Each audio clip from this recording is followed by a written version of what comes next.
오늘 에코프로 BM이 500억 규모의 채무 보증을 한다라고 공시가 나왔습니다. 에코프로 EM의 운영자금 차입에 대한 연대 입보고요. 사실 이 공시가 엄청 중요한 내용은 아니지만 전체적인 맥락 속에서 한 번쯤은 이해하고 넘어가는 게 좋은 겁니다. 그래서 물론 게시판 글에도 써놨지만 이걸 조금 더 쉽게 풀어서 설명을 해보려고 영상을 찍게 되었습니다. 일단 BM이 EM의 채무를 왜 보증하는지에 대한 이해를 하기 위해서는 두 관계를 좀 이해를 해야 되고요. 에코프로 EM이라는 합작법인이 왜 설립되었는지에 대한 이해가 있어야지 이 내용을 이해할 수 있습니다. 자, EM의 설립 목적과 존재의 가치는 이렇게 설명이 될 수 있어요. 삼성 SDI 입장에서는 해외 공장에서 생산하는 배터리에 탑재될 양극재 물량을 미리 확보를 하는 그런 목적입니다. 이걸 전문용어로 니켈, 코발트, 알루미늄이라 해서 NC의 양극재 물량인데요.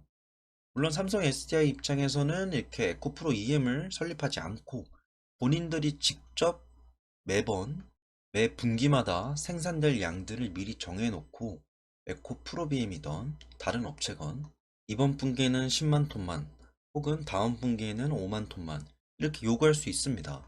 삼성 SDI 입장에서는 이 NC의 양극재 물량이 굉장히 중요한 핵심 부품이고 완성된 배터리를 생산하기까지 가는 과정에서 필수이기 때문에 혹시 모르는 공급 차질 리스크를 막기 위해서 얘네랑 계약을 한 겁니다. 그래서 에코프로 EM이 존재하기 때문에 삼성 SDI는 다른 거에 신경 쓰지 않고 배터리를 양산하는 거에만 집중할 수 있게 되는 거고요. 안정적인 물량을 확보할 수 있기 때문에 그들이 생산해내는 배터리로 만들어지는 그 손익과 그 손익 단가들, 그리고 손익 분기를 정확히 측정할 수 있을 겁니다. 그러면 이게 삼성 SDI 입장에서만 좋냐? 근데 요번에 EM을 설립한 게 삼성 SDI가 이런 계약을 맺은 게 처음이에요. 왜냐하면 이게 좋은 이유가 뭐냐면 에코프로비엠 입장에서는 삼성 SDI가 지금 납품을 하고 있는데 에코프로비엠 경쟁자들도 있을 거고요. 잠재적 경쟁자들도 있을 겁니다. 근데 에코프로비엠 입장에서는 이렇게 삼성 SDI가 합작 법인을 설립을 하고 해외 시장에서 본인들이 만들어내는 배터리를 BMW나 리비안 같은 업체에게, 전기차 업체들에게 공급하고 있어요. 그럼 아까 말했듯이 삼성 SDI 입장에서는 본인들이 해외 시장에서 이런 배터리를 만드는데 필요한 NCA의 확정적인 공급을 받을 거를 약속하기 위해서 EM을 합작 법인을 설립했다 한다면 그럼 BM 입장에서는 이걸 왜 했을까요? 삼성 SDI는 삼성 SDI라는 확정적인 본인들이 만들어내는 NCA 물질의 수요자가 되었기 때문입니다. 그래서 여기까지 요약을 하자면 삼성 SDI는 EM을 설립함으로써 공급난을 해소할 수 있고요. BM은 고정적인 수요자, 고객을 만난 겁니다. 그러면 이러한 의문이 들 수 있어요. 그래, 그러면 삼성 SDI랑 해가지고 돈 많이 벌었겠네. 근데 얘네가 지금 착공식이 10월 달에, 작년 2021년 10월 달에 착공식을 했고요. 지금 돈을 벌고 있긴 해요. 그러니까 벌고 있긴 한데 아직 본격적인 큰 매출이 나오는 수준이 아니라 이제 시작 단계입니다. 그러다 보니까 물론 얘의 주인인 BM이 그리고 삼성 SDI가 자본금이 많아요. 근데 에코프로 EM 앞으로 되어 있는 자본금이 적단 말이죠. 그 자본금의 규모에 비해서 지금 얘네가 맡고 있는 일이 규모가 크기 때문에 얘의 형인 BM이 우리 아우 이제 해외에서 삼성 SDI를 합작법인 설립했고 같이 NCA 물질 대주면서 배터리 양산하고 리비안이나 BMW와 같은 전기차 업체들에게 돈 대주면 물량 대주면 돈 많이 벌 거다. 그래서 채무 보증을 해주는 겁니다. 그래서 제가 생각하기로는 에코프로 EM이 얘네가 만약에 상장을 할 수도 있어요. 근데 저는 상장하지 않길 바라고 그러지 않을 것 같습니다. 이게 어떻게 보면 그냥 프로젝트의 상징이에요. 그러니까 SDI와 BM이 합쳐져 가지고 해외 시장에서 이 배터리를 팔기 위한 그런 상징물 같은 겁니다. 근데 에코프로 EM이 만들어내는 그런 돈들은 결국에 BM의 전체적인 NCA에 포함되어 있어요. 이게. 그러니까 얘네가 삼성 SDI야 나가서 돈을 엄청 잘 팔든 말든 간에 어차피 이 매출은 BM 안으로 같이 연결돼서 들어옵니다. 그래서 저는 굳이 이거를 빼낼 필요가 없다. 지금 BM이 수익으로 인식하고 있는 거는 국내와 해외 다 인식하고 있어요. 근데 얘는 특별히 해외에서 SDI와 함께하는 매출을 인식한단 말이죠. 저는 이게 상장을 분리 상장하지 않을 것 같고요. 분리 상장한다면 이게 좀 애매해질 수 있어요.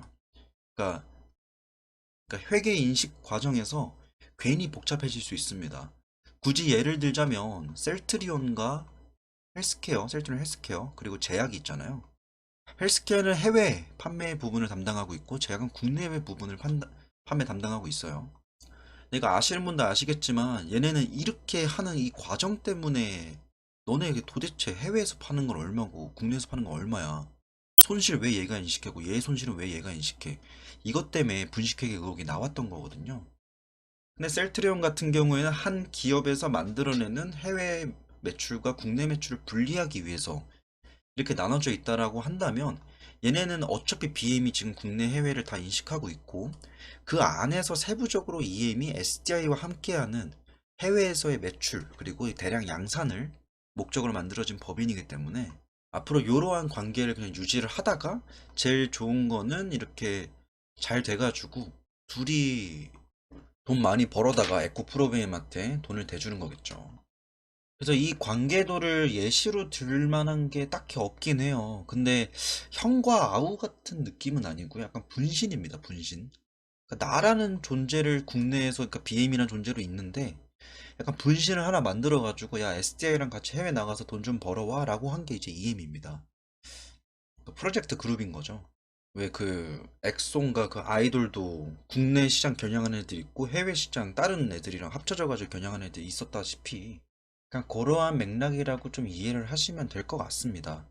그리고 공시를 자세히 볼 것도 별로 없어요. 그러니까 전체 자본 대비 10%고요. 부담되는 수준도 아니고 이게 어차피 그냥 에코프로비엠의 사업 중에 하나이기 때문에 이거를 괜히 딴 데서 엉뚱한 데서 가져왔다라고 보는 게 아니고요. 그냥 본인들이 하는 일 중에서 한 맥락입니다.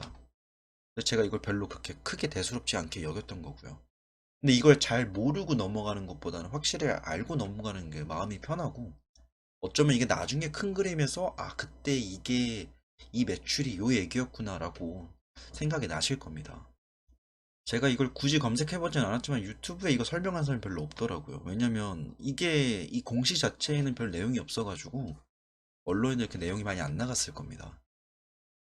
아, 이런 전체적인 어떤 그림들을 이해해야지 이런 설명이 가능하기 때문에 여튼 설명을 드렸고요.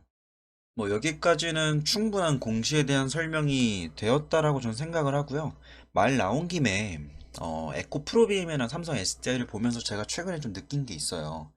그러니까 국내에서 조금 제가 아쉽다라고 느끼는 게 이게 관계를 보셨다시피 삼성 SDI가 완성된 배터리를 만들기 위해서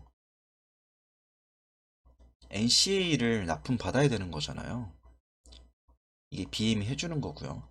그리고 이 관계도를 보면 아까도 설명드렸다시피 삼성 SDI가 배터리를 만들어도 결국에 그 위에 한 명 더 있습니다. 뭐 리비안 그리고 BMW 혹은 뭐 테슬라 이런 완성차를 만드는 업체들이 있겠죠. 전 이게 되게 아쉬운 게 뭐냐면요. 그냥 우리나라에도 현대차가 물론 굉장히 우수한 기업이고 하지만 현대차의 위상이 조금 더 살아났으면 좋겠습니다. 물론 이렇게 해외에 나가가지고 외화를 벌어오는 거는 정말 애국이죠. 근데 전 한편으로는 이런 욕심도 있어요. 우리나라에도 테슬라 같은 업체에 나올 수 없나? 진짜 대표 일론 머스크처럼 또라이여도 되니까 진짜 이런 비슷한 야망이라도 가지고 있는 업체가 있다면 저는 투자하고 싶습니다. 그러니까 당장 뭐가 없어도 돼요. 당장 뭐가 없어가지고 좀 허풍을 떨어도 되는데 국내에 이렇게 NCA도 우수하게 만드는 업체가 있고 완성된 배터리를 만드는 기업도 있는데 이걸 해외에다 이렇게 나갔다 바치는 게 물론 외화를 벌어오긴 하지만 좀 아쉽습니다. 국내에 약간 테슬라나 리비안이나 BMW와 같은 전기차를 만드는 그런 업체 중에서 세계적인 선두권에 있는 기업이 현대가 되기를 바라기도 하고요. 현대차가 아니라면 뭐 테슬라랑 제2의 테슬라 같은 그런 기업들이 나오길 저는 간절히 바랍니다. 이렇게 우수한 기업들이 있는데 국내에서 바로 이렇게 납품해 줄 수 있는 기업들 LNF도 있고요. 엔솔도 있고요. 그게 많은데 이게 참 아쉬워요, 저는. 그래서 제가 종종 댓글로도 말씀을 드리는 게 코스닥에 가기 위해서는 아무래도 에코프로비엠의 영향력이 굉장히 크다라고 말을 하잖아요. 저는 진짜 테슬라 같은 기업 너무 원합니다. 그러니까 코스닥에 테슬라 같은 전기차든 뭐 수소차든 뭐 플라잉카든 다 상관없습니다. 그러니까 우리나라의 해외에서 그런 기업이 있대라고 하면서 올 수 있을 정도의 기업들 있죠. 그런 기업이 하나쯤 나올 때가 되지 않았나 라고 간절히 바라고 있습니다. 이건 저의 개인적인 의견이고요. 에코프로비엔 굉장히 우수하고 삼성 SDI 우수하고 LG엔솔 우수하고 LNF, 뭐 포스코케미칼 우수한 납품 업체들 굉장히 많고 배터리 업체도 많지만 제2의 테슬라, 코슬라 같은 기업들이 꼭 나왔으면 좀 좋겠습니다. 그 전에 현대차가 조금 더 분발해가지고 우리나라의 전기차 시장, 그리고 세계적인 전기차 시장을 저는 선도했으면 좋겠습니다. 오늘의 영상은 여기까지고요. 도움이 되셨으면 좋겠네요. 저는 지금 런닝 갔다 와가지고 새벽 2시입니다. 이제 자야겠습니다.